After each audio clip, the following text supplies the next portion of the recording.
Welcome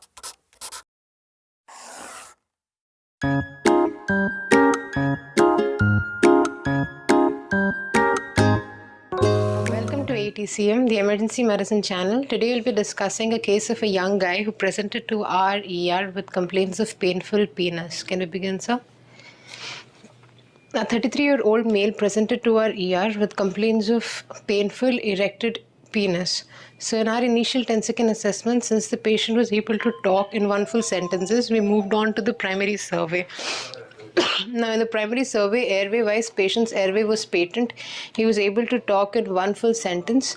And breathing-wise, patient had a respiratory rate of 23 cycles per minute with a saturation of 98% in room air. And bilaterally, air entry was equal and chest was clear on auscultation. Circulation-wise, patient had a heart rate of 86 beats per minute with a blood pressure of 130/80. All peripheral pulses were palpable. Now, in the disability part, patient had normal reacting pupils with a pain score of 7 to 8/10. And exposure-wise, patient had a normal GRVS of 132 milligram per deciliter, and temperature was normal, 98.6 degree Fahrenheit. So because the pain score was around 7 to 8/10 because of the painful erection that he had, we cannulated the patient and gave 1 gram injection PCM, and followed by this, we reassessed within 15 minutes. Patient's pain score persistently remained high, so at this point in time we gave a tramadol injection, an opioid of 50 milligram and 100 ml NS over about 15 minutes. So then parallelly we moved on to our sample history because there wasn't any adjuncts to be used at that point in time. Now, symptom wise, patient basically had an erected penis that morning. He was a known case of erectile dysfunction. Married life of about 7 years with 1 child, and then they had separation or like some family related issues, following which patient felt that he had a poor tumescence. So because of this, he visited the urologist in the morning and during this OPD meet, penile Doppler was done on this patient, and for this papaverine injection was given. So basically this was an intracavernosal injection that was given to see for the vascularity, and patient was found to have like venous insufficiency. He was reassured and sent back home. So ever since the OPD meet in the morning, say around 11:30, 12ish, he was having an erected penis, but he was not complaining of any pain. Now, towards the end of the evening, because he had an erected penis, he tried to masturbate, and following this, patient developed pain. So from the point of onset of pain to the visit to the ER, there was a gap of about 2 to 3 hours. Totally 2 to 3 hours. But he has been having an erected penis since the morning, but that was painless. So now after this act of his, patient developed pain. So presented to our ER with now painful erected penis without any sexual stimulation. So basically a Priapism case. So what is the total duration of the penile erection? Penile erection was roughly till about... the patient reach you? Penile erection was roughly about 8 hours, 7 to 8 hours. Out of which, what is the painful portion? The painful portion was the last 2 to 3 hours. Okay, good. Because he tried to ejaculate for it to become floppy. Following this act, he developed acute onset of severe pain. Okay. So he presented to us with ischemic priapism. Basically, priapism is of 2 kinds. One is ischemic and non-ischemic. This one presented with ischemic priapism, which is a urological emergency. So from the ER point of view, our priority was to control the pain. So, and as a pain management part, we tried giving a PCM, but patient's pain was not resolving. And since the scale was on the higher note, was 7 to 8 on 10, we provided the patient with opioid. And following opioid injection, patient's pain score had dropped about 2 to 3 or over 10. Now, because they had like an ischemic priapism, and basically ischemic priapism, it starts to like the structural damage of the penis begins from about 4 to 6 hours. Basically, there will be relaxation of the corpus cavernosum, and then the smooth muscle becomes paralyzed, which is why the venous outflow does not get back. Like it will be like it will cease. Venous outflow ceases. So basically, the erected penis will remain erected itself because the smooth muscle does not relax. It becomes paralyzed. So our priority at this point was to aspirate the blood off the corpus cavernosum. So we explained the procedure to the patient, took the consent, and once the patient was little pain free, or like once the pain was controlled, we put a non-heparinized butterfly cannula. What is the size of the cannula did you use? We used a 19 gauge cannula. We palpated for the corpus cavernosum. Basically, it will be like 2 cylindrical structures that go along the shaft. Okay. And then when we keep palpating and reach to the end of the penis, we insert this butterfly non-heparinized 19 gauge cannula. So once we reach to the bottom and insert to the corpus cavernosum, blackish blood flows through it. Basically, it is the fact that it is a blackish blood and not a bright red color is again an indication for it to be an ischemic priapism. Basically, what happens is, because it will be like long standing there in the penile area, the blood becomes more hypoxic because there is no free flowing of the blood, and also becomes more hypercapnic, and because of hypoxia, lactic acidosis builds up, which is why it will be even acidic too, which is why the color of the blood will be blackish. So the minute we insert the non-heparinized butterfly cannula into the corpus cavernosum, blood comes pouring out through the cannula. So we keep aspirating it from the corpus cavernosum, and then in order to irrigate or to dislodge all the blood clots that could have been collected in the corpus cavernosum area, we put another butterfly cannula, again about 18-19 gauge cannula, through the glans penis. So when we insert it like that, so from one end we are pushing in all the normal saline, and from the other end we are aspirating blood. So in this way, it'll we are irrigating the corpus cavernosum, at the same time aspirating the blood too. So once the pressure drops, basically it becomes a scene of compartment syndrome, because there is no free flowing of the blood and increase in the pressure. It is quite similar to a compartment syndrome scenario. Now that we keep aspirating blood out, the pressure drops, and then the smooth muscle, the paralyzed smooth muscles, relaxes. So this is how the... without irrigation, if you are doing aspiration alone, what will happen? Nothing happens. It is with the without the volume. So this will also reduce the tension there. Okay. So, and otherwise you are giving the again fluid irrigating and again taking it out. Okay. The idea is to dislodge and irrigate, sir, but without irrigation or rather without pushing normal saline also, just aspiration will also do. The idea is to take the blood off the corpus cavernosum region. Okay. So now let's just say if this fails, now our second entity would be to... on one side or both the sides of the carpet? Both the sides can be done, sir. We aspirated both the sides. For the first few minutes, we did it on the right side of the corpus cavernosum. Then after a while, we did it on the left side. So both the sides can be done at the same time. So, but in our case, aspiration alone worked. But let's just say if this does not work, our second modality will be to use phenylephrine, which is basically an alpha-adrenergic agonist, a sympathomimetic drug. So this will be injected in the similar fashion into the corpus cavernosum. So when we inject into the corpus cavernosum, and this is like sympathomimetic reaction, it will cause contraction of those smooth muscles. So once it contracts the smooth muscles, the venous outflow happens. So the venous blood gets pushed out, which is why again it will become floppy. The shaft will become floppy. Which smooth muscle it is contracting? Sorry, sir? Which smooth muscle? The smooth muscle that lines the corpus cavernosum. Okay. That that contracts. So once it contracts, all the blood that has been collected in the cavernosum gets pushed out. So there will be like venous outflow. The similar fashion. So basically, we palpate for the two cylindrical structures. Basically, the penile shaft has two cylindrical structures, wherein like from there, cavernosal artery and urethra passes. So once we palpate the cavernosum, corpus cavernosum, the two cylindrical structures of the shaft, we reach to the root of the penis. So from there, we inject the phenyl epinephrine. What is the dosage you use? Concentration you are using? With this, we generally use it in a 5 ml syringe. We dilute it to NS, 5 ml NS. So basically, it comes up to be like 100 to 500 microgram per ml. What inject. Is the form it is available here?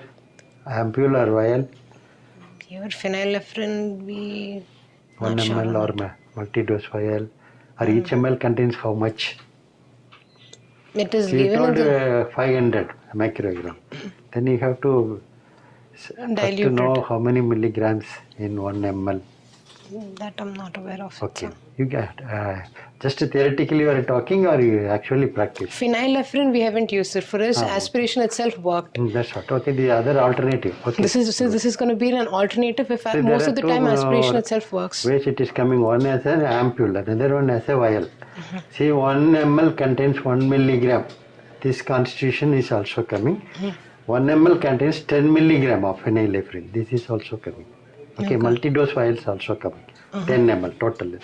Okay, this is also coming. So whenever you are selecting, you first know how to make 500 microgram. How will you dilute? What is the diluent you will use? 5 ml NS, we dilute. See, you take 1 milligram. Okay, 1 milligram of phenylephrine.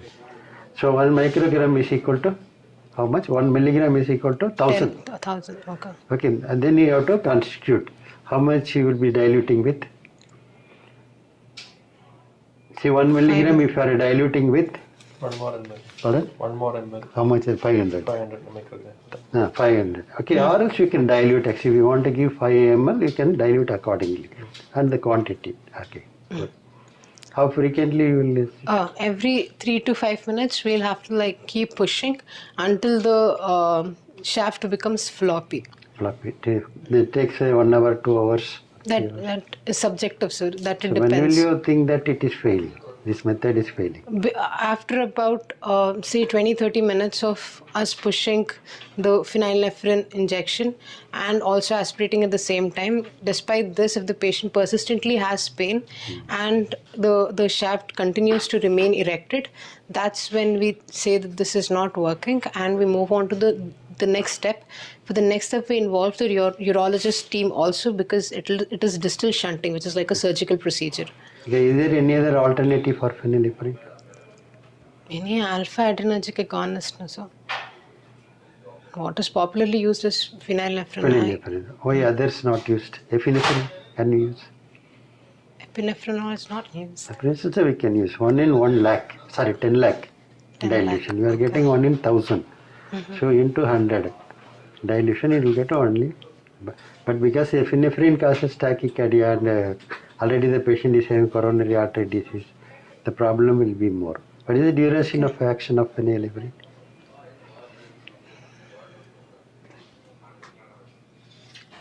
Three to 5 minutes. 5 minutes. 3 to 5 minutes. Very short acting. Okay. So and the side effect wise, it is lesser than that of the adrenaline. Okay. So we can opt for it. Okay. He was trying for masturbating. So in this juncture, do you suspect anything else apart from priapism alone? What is the other part? Pardon? Fracture penis. Penile fracture. Okay. So how will you rule out? That will then we ask for the history, because of this act, patient will hear a loud snap. And then suddenly the erected penis becomes a hematoma, like it'll become floppy, it will become flaccid. Suddenly it will be flaccid, becoming the rectal hematoma will not be maintained. That means this is the fracture is ruled out, and it will be tender and painful. Also. So in this perspective, what are the history you want to elicit from the patient? Only, you know, One it would is be not the duration, sir. Pardon? One would be the duration. One is duration. Because anything more than 24 to 48 hours in ischemic priapism will lead to necrosis, proliferation of like fibroblasts, and corpus cavernosum becomes fibrosis. So it will go to a point of beyond repair, like it will become an irreversible change. Then patient will never be able to like have a sexual intercourse ever again. So this, which is why it's a urological emergency. Not only that, So- it will affect the fertility aspect Fertility, also. Okay, impotence and infertility. Both things may happen. Okay. The second thing that we So can when will ask, you say it is a priapism? one, when you What is have the like definition of more priapism? priapism basically means a erected penis that lasts for more than 2 to 4 hours without a prior sexual stimulation or a desire. So this is how the without definition. any Sexual stimulation. or a desire, minimum 2 to 4 hours yeah, duration 2 to 4 should hours be would be persistent. Okay, good. So One is duration you are asking for. Number 2, pain, severity of the pain. severity pain. And okay. then what's the trigger, like cause of it? Any ingestion of any medications, drugs? So what drugs do that- you suspect? You are specifically you are going to ask for. You told the patient is having erectile dysfunction. Okay.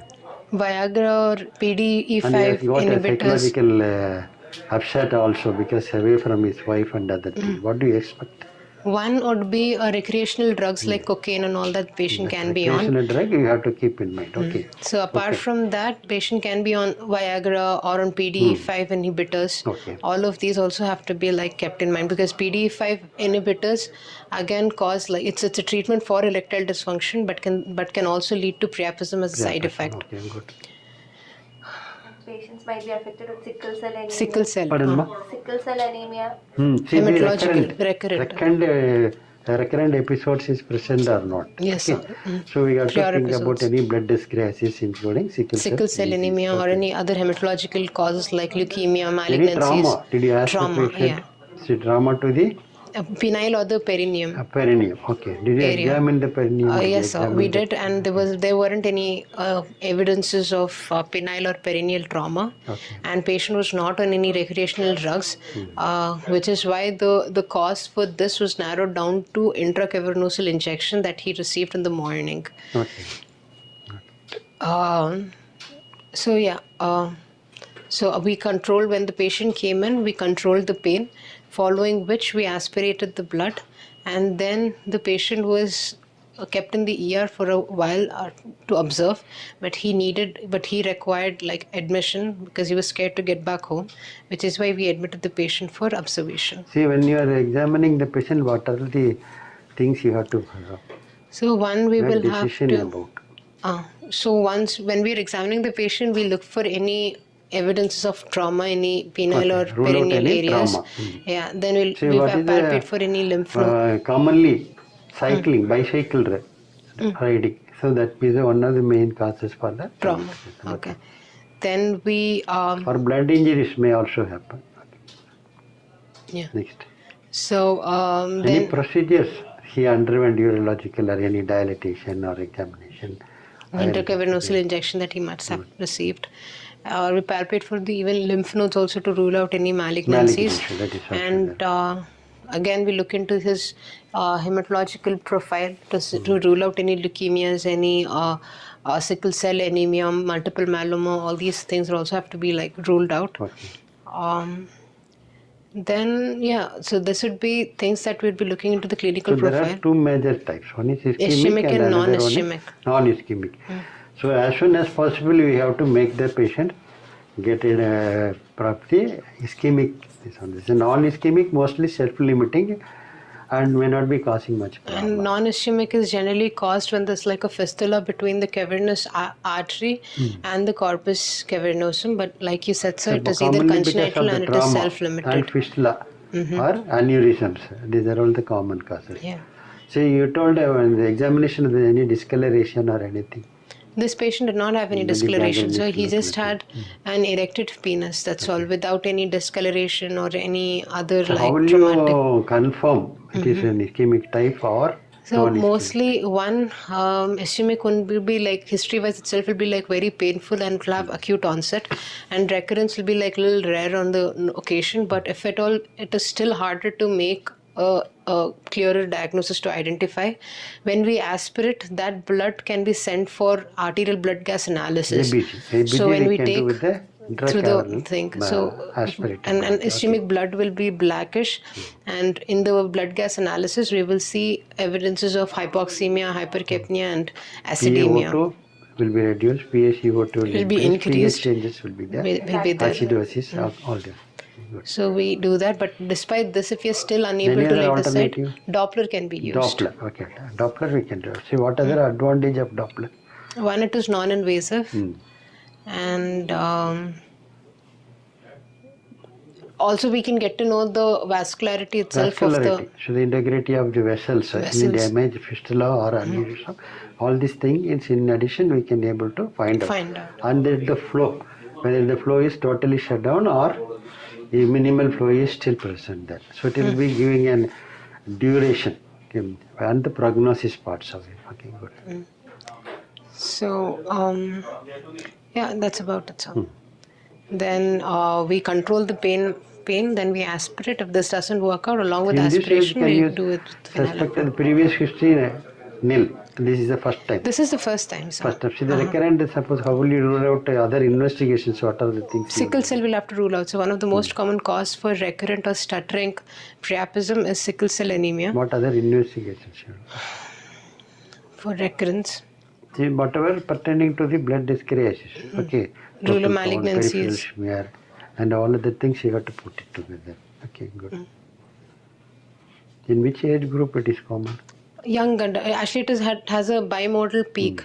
One, it can either occur in kids 5 to 10 years or more like 30 to 50 years. But it can occur any age Group. Okay. But peak is it's like bimodal peak. So whenever you are injecting phenylephrine or epinephrine, the dosage would be reduced in the pediatric age group when the patients are having any cardiovascular disorders, anything. Okay, reduce the dosage.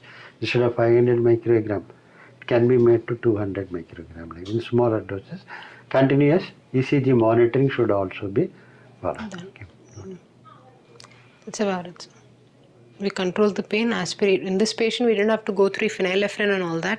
We only controlled the pain with paracetamol and opioids, and we aspirated. The minute we aspirated, like after a couple of minutes, like 5-10 minutes, patients. So the patient came to you after a very long time, duration, gap from the onset.